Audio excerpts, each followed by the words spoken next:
Get the straight talk about the good and the bad in the timeshare industry. TimeSharing today.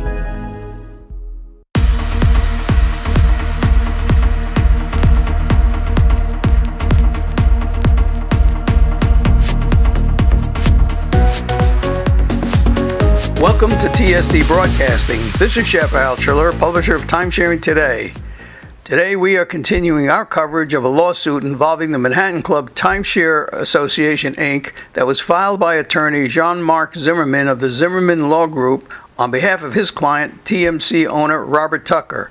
The most recent court action took place on August 29th at the Supreme Court of the State of New York at 60 Center Street in Manhattan. The judge in the show cause hearing ruled not to continue a temporary restraining order against the Manhattan Cub Timeshare Association, which sought to grant Mr. Tucker access to the list of owners and also included a stay of actions decided at an August 9, 2018 TMC board meeting.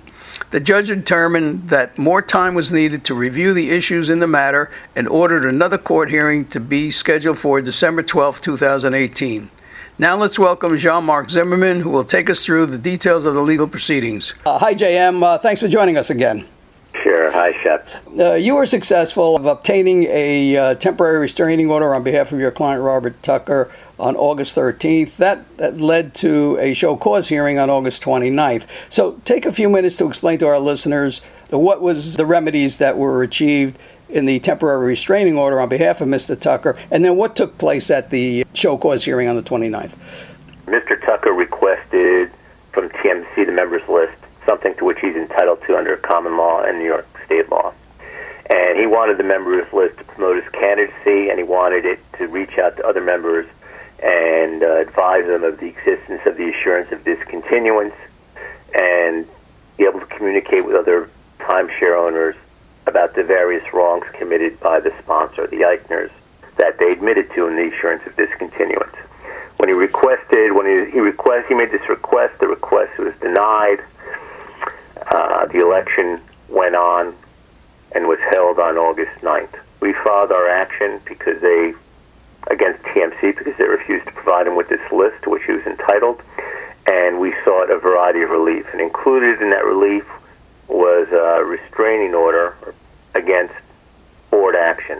Now, we did not believe that this was going to be long-standing relief. We understood this would be short-term and did not expect it to be continued because even if Mr. Tucker had been successful and had been elected to the board, he would have been only one of 7 votes on the board, 4 of which are controlled by the sponsor. But it's important to have an advocate for the timeshare owners on the board because they have access to information that the non-board members don't have access to, and it would add to transparency. And it would give him a forum from which he could advocate on behalf of the timeshare owners against the wrongs committed by the sponsor. Long and short of it, we had the hearing. TMC's counsel appeared.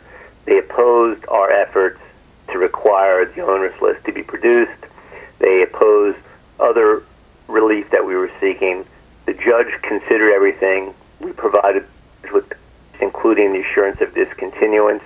The judge refused to terminate the action.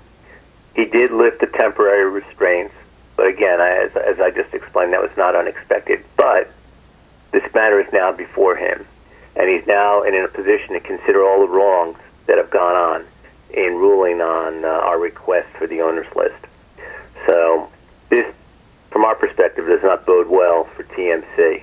The law is very clear, and we cited a variety of case law to the court that the court's in the process of reviewing, and that we'll have an opportunity to discuss when we appear next in this matter. The hearing has been scheduled December 12th, at which time the parties are going to have an opportunity to argue in front of the court about Mr. Tucker's request for the members list.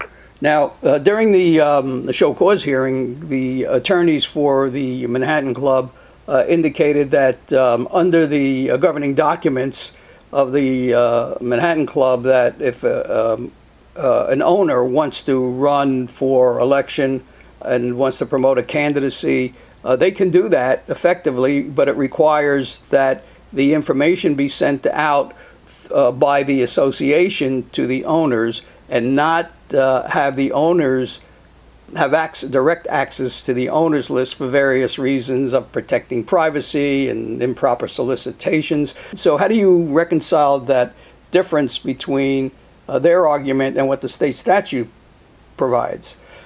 Well, we think TMC's counsel is wrong on this point.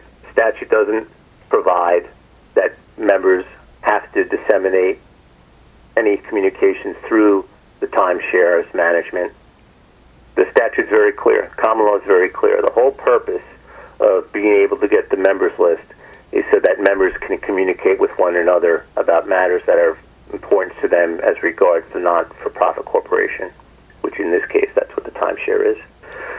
More so when there are more than just allegations. There's actually admitted wrongdoing by the sponsor. So, the TMC's counsel filed papers on Monday. We turned around in less than 24 hours. We submitted a lengthy set of papers to the court Tuesday, the assurance of discontinuance. The hearing was Wednesday morning. The court had not yet had an opportunity to review TMC's papers or our papers. They heard argument. The court indicated they were going to review the papers.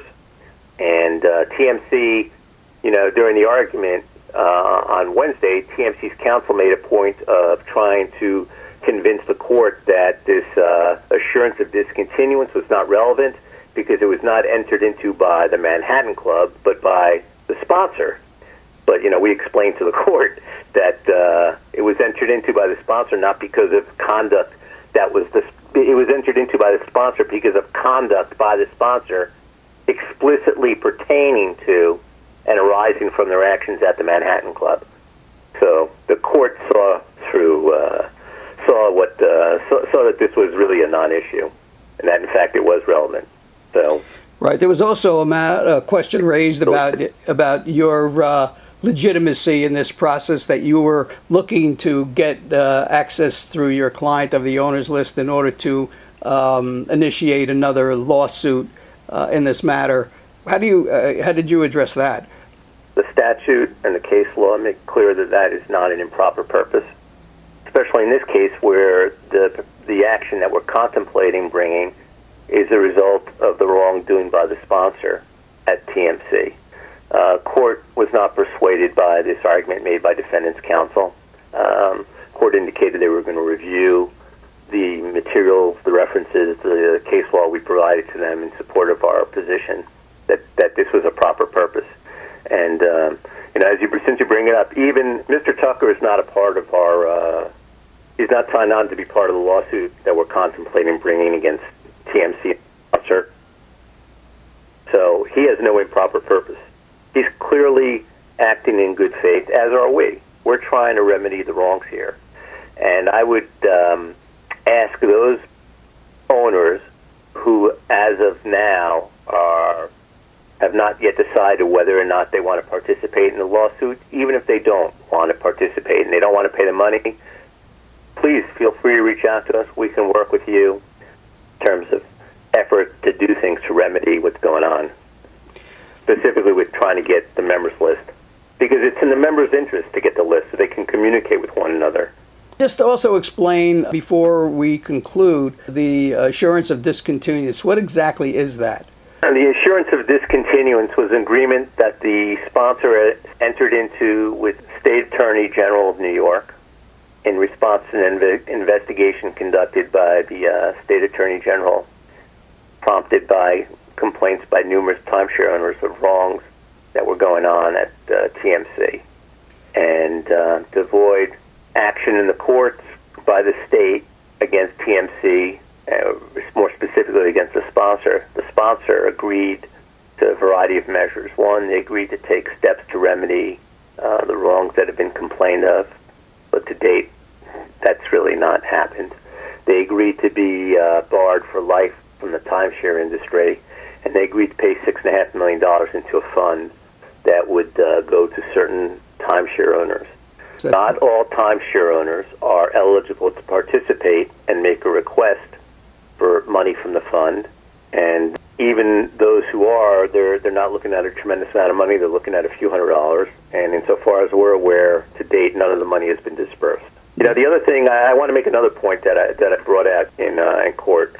For issues that many timeshare owners have been and continue to complain about. One, the fact that it's difficult to obtain rooms, yet you can go online on Expedia or Travelocity and rent a room. Two, maintenance fees are excessive in that it costs less for a timeshare owner to rent a hotel or sit comparable room for 1 week than the maintenance fees they're being asked to pay. Three, the refusal of TMC to purchase units back from owners, even though that was part of the sales pitch, that owners could always sell their units back to TMC. And the fourth issue being the fact that a lot of owners who are just fed up and just want to walk away without any future liability have been unable to do so. So we raised these issues with the court. You know, the court, together with the AOD, which the court's going to review, I think the court's getting a good idea of who the bad actor here is and who's been victimized. So, all in all, we think it was a good day for the timeshare owners. Business is going on as usual at the Manhattan Club. It's an ongoing business. They have issues they have to deal with. They've got employment contracts. They have utilities. They've got whatever other issues may be. They have to deal with. What else will you hope for to come out of that next hearing? The bottom line is this. He's entitled to the owner's list. He should be able to communicate with the other owners. That's what we want. Is the court going to allow him to grant him another election? Are they going to allow a redo of the election? Maybe. The court said that's something they might consider doing. And we wanted the board action stayed. So it's possible that there may be another election ordered. We don't know. So owners, there are a lot of owners with questions. They're not sure what's going to happen. They feel they've been left in limbo for several years. And you're now working to bring clarity to the situation. So if any of our listeners just want to get in touch with you to get a better understanding of what's going on, and in particular about this current litigation, how do they go about doing that? The best way to reach me is to contact me by email, sent to jmz@tmcsuit.com. We're happy to, communicate with owners whether or not they have any interest in joining our lawsuit or not. And this concludes this program on TST Broadcasting. You know, at TimeSharing Today, your opinion really does count. Be sure to stay in touch with us on Facebook and by email at staff@tsttoday.com.